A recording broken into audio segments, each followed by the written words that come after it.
Hello friend, आप सभी का स्वागत है एजुकेशन लाइन में। दोस्तों, इस वीडियो में हम बात करने वाले हैं माध्यमिक शिक्षा मंडल मध्य प्रदेश भोपाल क्लास 12 के लिए भूगोल का जो पेपर है, यानी कि प्री बोर्ड दोस्तों आपका 20 तारीख से शुरू होने वाले पेपर। तो यहाँ पे दोस्तों प्री बोर्ड पेपर है, उसके रिगार्डिंग कक्षा 12वीं का भूगोल का जो पेपर है वो इस वीडियो में मैं आपको पूरा बताने वाला हूँ।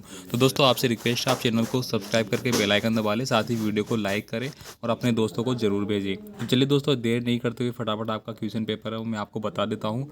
भूगोल का जो पेपर है वो कौन कौन से क्वेश्चन आपके आने वाला है। साथ ही दोस्तों मैंने पॉलिटिकल साइंस यानी कि राजनीतिक विज्ञान का पेपर, भौतिक शास्त्र का और हिंदी का जो पेपर है वो मैंने ऑलरेडी अपलोड कर दिया है, तो आप वो भी जाके देख लीजिए। यहाँ पे देखिए पहला क्वेश्चन है, सही विकल्प का आपको चुनाव करना है। आमूलवादी रेडकिल विचारधारा का प्रतिपादन किसने किया था। इसके बाद देखिए विश्व के किस महाद्वीप में जनसंख्या सर्वाधिक है। तो दोस्तों आप सभी जानते हैं सबसे ज़्यादा जनसंख्या वाले जो दो देश है, एक तो आपका भारत है और एक आपका चीन है। ये किस महाद्वीप में आता है, उसी महाद्वीप की सबसे ज़्यादा है। नेक्स्ट देखिए यहाँ पे निम्नलिखित में से कौन सा एक तृतीयक क्रियाकलाप है। तृतीयक क्रियाकलाप, तो तृतीयक क्रियाकलाप कौन सा आएगा। पहला तो आपका कृषि आ जाएगा, कृषि के साथ आपका पशुपालन आ जाएगा, तो उसके साथ जो कार्य किए जाते हैं व्यवहार व्यापार वो उसमें आ जाएंगे। नेक्स्ट देखिए यहाँ पे निम्नलिखित में से किस राज्य में सर्वाधिक अप्रवासी आते हैं। उत्तर प्रदेश में आते हैं, महाराष्ट्र में, दिल्ली में या बिहार में। तो सबसे ज़्यादा दिल्ली में आते हैं घूमने वाले। अप्रवासी का मतलब हो गया दूसरे देश के, ठीक, सॉरी, प्रवासी तो दूसरे जो खुद के होते हैं दूसरे से आते हैं, अप्रवासी जो अपने देश के अलावा जो होते हैं।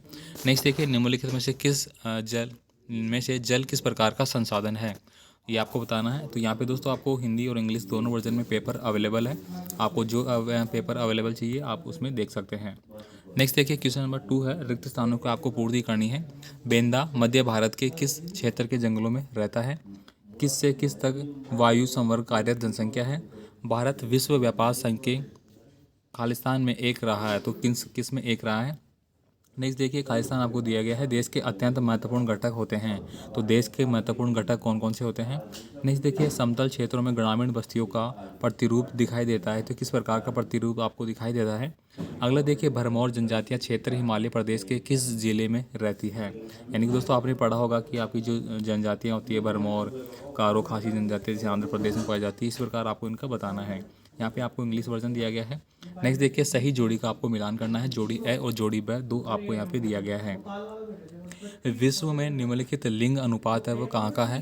निम्नतम की बात है, सामूहिक कृषि है वो कहाँ की है, अंगूर की कृषि है वो कहाँ पे होती है, खाद्यान्न फसल के बारे में, परंपरागत ऊर्जा संसाधन ये किससे चलते हैं, कोयले वगैरह से चलते हैं, तो इनके बारे में आपको बताना है। नेक्स्ट देखिए यहाँ पे एक शब्द में आपको उत्तर देना है, भारत में लिंग अनुपात किस प्रकार ज्ञात किया जाता है। तो दोस्तों भारत में लिंग अनुपात है, यानी कि प्रति हजार जो महिलाएं हैं उन पे पुरुषों की संख्या क्या है, उससे लिंग अनुपात लगाया जाता है। जैसे कि बात की जाए 1000 महिलाएं हैं और इन पे 928 पुरुष है, तो ये क्या हो गया, आपका लिंग अनुपात हो गया। नेक्स्ट देखिए 2011 की जनगणना के अनुसार भारत की जनसंख्या कितनी है, ये आपको बताना है। भारत के किस राज्य में स्त्री साक्षरता दर न्यूनतम है, इसके बारे में बताना है। यानी कि सबसे कम जो साक्षरता दर्ज की गई है न्यूनतम की, वो कहाँ पे है। अगले देखिए बड़ी लाइन या ब्रॉड गेज में रेल पटरियों के बीच की दूरी कितनी होती है। दोस्तों 3 प्रकार की रेलवे लाइन है वो अपने यहाँ पे चलती है, एक तो होता है आपका मीटर गेज, एक होता है बड़ी लाइन और एक होता है ब्रॉड गेज, ठीक है। तो इनके बारे में आपको बताना है इनमें कितना अंतर होता है। स्थान दिलकर की जाने वाली कृषि क्या कहलाती है, स्थान दिलाकर, यहाँ पे स्थान दिलाकर होगा, ठीक है। इसके बारे में बताना है आपको। महानगर की जनसंख्या कितनी होनी चाहिए। तो दोस्तों महानगरों की जनसंख्या कितनी होनी चाहिए लगभग आपकी, वो आपको बताना है। इसके बाद देखिए यहाँ पे सत्य बताना है। वेनेजुएला ओपेक का सदस्य देश है, क्या बात सही है। इथियोपिया की राजधानी अदीस अबाबा है। आंतरिक प्रवास के अंतर्गत 3 धाराएं कौन कौन सी लगती है। भारत की संपूर्ण पहली जनगणना 1881 में संपन्न हुई थी। नेक्स्ट देखिए भारत कपास के उत्पादन में विश्व में प्रथम स्थान रखता है। ईमेल एक जन संचार का माध्यम है। तो इन सभी के बारे में आपको बताना है कौन सा कथन सही है कौन सा गलत है। तो साथियों आप सभी क्वेश्चनों को याद कर लीजिए, सारे क्वेश्चन वेरी वेरी इंपॉर्टेंट है। और आपको बता दूं कि बोर्ड की ओर से जो जारी किया गया आपका प्री बोर्ड के भी पेपर है, साथ ही बोर्ड आपका एग्ज़ाम होगा 2022 में मार्च में, दोनों के लिए पेपर है वो बोर्ड ने जारी किए हैं। तो आप दोनों को अच्छे से देख लीजिए ताकि आपका प्री बोर्ड में भी अच्छे नंबर आ सके और बोर्ड एग्जाम में भी आपको अच्छे अंक मिल सके। क्वेश्चन नंबर 6 देखिए, रेड जेल के अनुसार मानव भूगोल की परिभाषा आपको लिखनी है। मानव भूगोल के 2 उपक्षेत्रों के नाम आपको लिखने हैं, कोई भी आप लिख सकते हैं। चलवासी पशुचारण किसे कहते हैं? व्यापारिक पशुपालन किसे कहते हैं? व्यापारिक पशुपालन का मतलब हो गया कि एक बड़े क्षेत्र में क्या होता है कि आप पशुओं का वहाँ पे क्या करते हैं, उनको पालते हैं, ठीक है। उनका जैसे कि आपने सुना होगा डेयरी वगैरह होती है बड़ी बड़ी, ठीक है। तो वहाँ पे क्या करता है, पशुओं को आप पालोगे, जैसे कि आप भेड़ का पालन कर रहे हैं तो भेड़ पालोगे, ठीक है। मुर्गी पालन कर रहे हैं तो मुर्गी पालन करेंगे। तो इन सबको आपको क्या करना है, देखना है अच्छे से। बाकी फिर इनका आप व्यापार करते हैं, उनको बेचते हैं, उनका लाभ लेते हैं, लाभ कमाते हैं, उसी को क्या बोलेंगे, व्यापारिक पशुपालन कहा जाएगा। स्थानांतरित कृषि की दो विशेषताएं बताएं। स्थानांतरित कृषि का मतलब क्या हो गया कि आप मान लीजिए ये आपका खेत है, यहाँ पे आपने एक बार एक खेती की, एक दूसरा खेत है तो यहाँ पे छोड़ दिया। आप जो आपने यहाँ पे मान लो कपास की खेती की, इसको बदल के आप दूसरी जगह चले गए, यानी अकॉर्डिंग टू आपका एनवायरनमेंट जो वातावरण है उसके हिसाब से आप दूसरी जगह चले जाते हैं। नेक्स्ट देखिए यहाँ पे अगला क्वेश्चन है, क्वेश्चन नंबर इसका अथवा में व्यापारिक कृषि की कोई दो विशेषताएं आपको बतानी है। अब व्यापारिक कृषि को क्या बोलेंगे? व्यापारिक कृषि का मतलब हो गया कि आप कोई भी फसल का उत्पादन करते हैं, जैसे कि आप माने कपास की फसल है तो कपास की फसल इस प्रकार की फसल है जिसका आप व्यापार करते हैं। इसके बाद आप जैसे कि गन्ने की फसल होती है तो गन्ने की फसल भी एक क्या है, व्यापारिक फसल है, जिसको आप उगाने के बाद उसका व्यापार ही करते हैं, आप अपने पास नहीं रखते हैं। तो इसी फसलों को क्या बोलते हैं? व्यापारिक कृषि भी बोल सकते हैं। कृषि आधारित उद्योगों के नाम लिखिए। दोस्तों कृषि आधारित उद्योगों के बारे में आपको स्पष्ट करना है, जैसे कि कृषि के साथ साथ आप क्या करना है, आप मधुमक्खी पालन कर सकते हैं, या फिर आप जैसे कि मुर्गी पालन कर रहे हैं। तो इस तरह के आपको उद्योग जो कृषि के साथ साथ आप करते हैं उनके नाम आपको बताना है।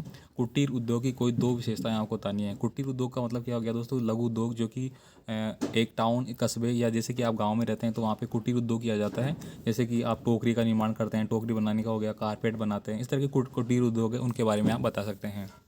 क्वेश्चन नंबर 10 देखिए यहाँ पे, मानव बस्ती को परिभाषित कीजिए। मानव बस्ती को आपको परिभाषित करना है कि जैसे कि आप एक समूह में निवास करते हैं, जो आपका एक समाज है, एक बस्ती है, जिसको आप नाम देते हैं अपने अकॉर्डिंग, उसको आपको परिभाषित करना है कि किस तरह से वहाँ मानव की बसावट है, किस तरह का वहाँ रहन सहन वगैरह, इस तरह से आप एक्सप्लेन करेंगे। तो दोस्तों आपसे रिक्वेस्ट होगी आप चैनल को सब्सक्राइब करें। बाकी आप मुझे कमेंट कर सकते हैं, आपको जो भी पेपर चाहिए किसी भी सब्जेक्ट का तो मैं आपको प्रोवाइड करा दूंगा। बाकी आपकी प्री बोर्ड एग्ज़ाम है वो 20 जनवरी से स्टार्ट होने वाले हैं, तो आप सभी 20 जनवरी से आपके पेपर स्टार्ट हो रहे हैं, उसका टाइम टेबल आ चुका है, एक बार अच्छे से देख लीजिए।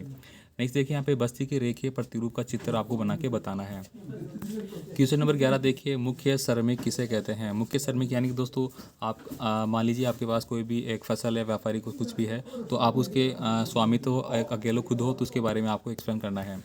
भारतीय श्रमिक की व्यावसायिक संवर्ग में वर्गीकृत आपको करना है। गैरीसन नगर किसे कहते हैं? प्रशासनिक नगरों के कोई दो उदाहरण आपको लिखने हैं, तो आप कोई भी लिख सकते हैं जो प्रशासनिक उदाहरण के तौर पे चलाए जाते हैं। नेक्स्ट देखिए, प्रदूषक एवं प्रदूषण में क्या अंतर है, इसके बारे में आपको बताना है। जैसे कि आप पढ़ते होंगे कि वायु प्रदूषण होता है आपका, जल प्रदूषण होता है, मृदा प्रदूषण हो गया आपका, ध्वनि प्रदूषण, इनके बारे में आपको अच्छे से पढ़ना है। ये क्वेश्चन है दोस्तों आपके बोर्ड एग्जाम में भी आने वाले हैं 100%। वायु प्रदूषण के कोई दो स्रोत बताइए। अभी नेक्स्ट क्वेश्चन देख लीजिए आप, वायु प्रदूषण के बारे में आपको यहाँ पे पूछा जा रहा है। तो दोस्तों मैं आपको पूरे पेपर है एकदम ऑथेंटिक तरीके से अच्छे से मैं आपको एक्सप्लेन कर रहा हूँ, हर क्वेश्चन में किस तरह से आपको करना है। अगर मैं आंसर भी नहीं बता रहा हूँ तो आपको एक मैं आइडिया दे रहा हूँ किस तरह से आप एग्जाम में लिख सकते हैं, ठीक है। तो आप एक बार पूरी मेरी वीडियो को एंड तक ज़रूर देखिए, और बाकी अपने दोस्तों को ज़रूर शेयर करें, ताकि आपके फ्रेंड है वो वीडियो से एडवांटेज ले सके और एग्जाम में अच्छे नंबर ला सके। क्वेश्चन नंबर 14 की अगर यहाँ पे बात की जाए तो जनसंख्या वितरण को प्रभावित करने वाले किन 3 भौगोलिक कारक को आपको लिखने हैं। अब जनसंख्या वितरण को आप भौगोलिक दृष्टि से कैसे देखेंगे? मान लो कि आप गांव में रहते हैं, तो गांव से क्या कर रहे हैं, आप शहरीकरण कर रहे हैं, शहर में जा रहे हैं, व्यापार काम करने के लिए जा रहे हैं, तो यहाँ पे क्या होगा, आपकी जनसंख्या वितरण हो रहा है, एक जगह से आप जो दूसरी जगह जा रहे हैं, तो वहाँ पे भौगोलिक स्थिति है वो उसका बदलाव होगा, लोग ज़्यादा रहेंगे तो वहाँ पे थोड़ी एक्टिविटियाँ बढ़ेगी, इस कारण से आप बता सकते हैं। नेक्स्ट देखिए, प्रवास के आकर्षक कारक आपको लिखने हैं कोई भी 3। नेक्स्ट देखिए क्वेश्चन नंबर 15 है, लघु एवं वृहत उद्योग में कोई 3 उत्तर आप बता सकते हैं। प्राथमिक एवं द्वितीयक क्रियाकलाप में कोई 3 अंतर आपको लिखने हैं। ग्रामीण एवं नगरीय जनसंख्या में कोई 3 अंतर आपको बताने हैं। तो ये तो दोस्तों आप आसानी से एक्सप्लेन कर सकते हैं, ग्रामीण की जो जनसंख्या है वो किस तरह से निवास करती है, नगर में किस तरह कितनी जनसंख्या होनी चाहिए वगैरह ये। नेक्स्ट देखिए यहाँ पे प्रवास के सामाजिक परिणाम आपको लिखने हैं। बंजर व व्यर्थ भूमि एवं कृषि योग्य भूमि में आपको अंतर बताना है। दोस्तों आप जानते हैं कि बंजर भूमि जिसमें कोई अपन खाली पड़ी रहती है, जिसमें कि अपन फसल का उत्पादन नहीं कर सकते, ठीक है, वो उस बंजर भूमि कहलाती है। कृषि योग्य भूमि वो होती है जिसमें कि अपन फसल का उत्पादन कर सकते हैं। इस तरह से आप कोई भी यहाँ पे अंतर आपको बताना है। रबी एवं खरीफ की फसल में कोई 3 अंतर लिखिए। दोस्तों एक बार अच्छे से इस क्वेश्चन को पढ़ लीजिए, 100% आपके एग्जाम प्री बोर्ड में भी आएगा और मेन बोर्ड में तो आएगा ही आएगा, क्योंकि पूरा पेपर उसी हिसाब से सेटअप किया गया है। अब आप जानते हैं कि रबी की फसल फिलहाल अक्टूबर से लेकर मार्च तक बोई जाती है, खरीफ की फसल आप देखिए इसके बाद बोई जाती है। तो आप पूरी फसल को एनालिसिस कीजिए, कौन कौन सी फसल आपकी रबी की फसल होती है, खरीफ की फसल होती है। साथ ही साथ दोस्तों जो जायद की फसल होती है, जिसमें आप ककड़ी वगैरह हो गई, ठीक है, तरबूज हो गया, खरबूजे से अपन बोलते हैं, तारा मीरा वगैरह, इस तरह की जो फसल है उनको आप अच्छे से पढ़ लीजिए। क्वेश्चन नंबर 18 देखिए यहाँ पे, इंदिरा गांधी नहर का मान क्षेत्र का सिंचाई पर क्या प्रभाव पड़ा है, ये आपको लिखना है। नेक्स्ट क्वेश्चन है, भारतीय राष्ट्रीय जल नीति 2002 की विशेषताएं आपको लिखनी है। विश्व के मानचित्र में दोस्तों आपको नॉर्वे, भूमध्य सागर, ऑस्ट्रेलिया, पंपास का मैदान, संयुक्त राज्य अमेरिका का प्रमुख औद्योगिक, ये आपको लिखना पड़ेगा। या फिर आप अथवा में दिया गया है कि आप हिंद महासागर, न्यूजीलैंड, रूहर क्षेत्र, सिंगापुर बंदरगाह, न्यूयॉर्क शहर। क्वेश्चन नंबर 20 देखिए, भारत के मानचित्र यानी कि दोस्तों भारत के मानचित्र के साथ साथ विश्व का मानचित्र दोनों आपको याद करना है। दोनों की स्थिति कौन कौन से देश कहाँ पे हैं। यहाँ पे देखिए दिल्ली, अरब सागर, केरल और साथ ही साथ प्रमुख चाय उत्पादक राज्य, भारत का सर्वाधिक जनसंख्या वाला राज्य, या फिर आप छोटा भारत नागपुर का पठार, मुंबई, कोलकाता बंदरगाह, बिहार, बंगाल की खाड़ी, ये सब दोस्तों आपको करना है। जिस तरह से दोस्तों ये इस तरह से मैं अगर बात करूँ, एक मिनट यहाँ पे मैं अगर यहाँ पे इस तरह से बात के नक्शे की बात की जाए तो इस तरह से बात का नक्शा बना हुआ है।